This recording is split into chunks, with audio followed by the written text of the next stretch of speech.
মা, রাত তো শেষ হয়ে এল। ঝটপট দুধে কিছুটা পানি মিশিয়ে দাও, যাতে কাল বাজারে বেশি দামে বিক্রি করা যায়।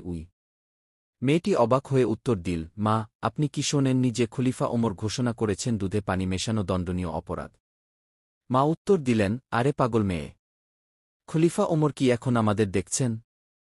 তিনি তো এখন নিজ বাড়িতে ঘুমাচ্ছেন। এই অন্ধকার রাতে তিনি জানবেনই না যে আমরা দুধে পানি মিশিয়েছি। কিশোরীর ইমানি তেজ। মেয়েটি তখন শান্ত অথচ কণ্ঠে বলল, মা, খলিফা ওমর না হয় আমাদের দেখছেন না, কিন্তু আল্লাহ তো আমাদের দেখছেন। যিনি আমাদের সৃষ্টি করেছেন তার চোখ থেকে তো আমরা কিছুই লুকাতে পারব না। বাইরে দাঁড়িয়ে খলিফা ওমর সব শুনছিলেন। মেয়েটির এই গভীর ঈমান এবং সততা দেখে তিনি অত্যন্ত মুগ্ধ হলেন। গল্পের শিক্ষা।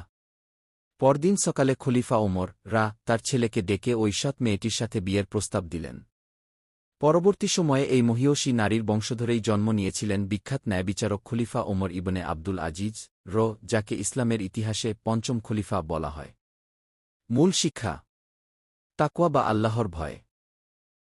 মানুষ দেখুক বা না দেখুক, আল্লাহ সর্বদা আমাদের দেখ।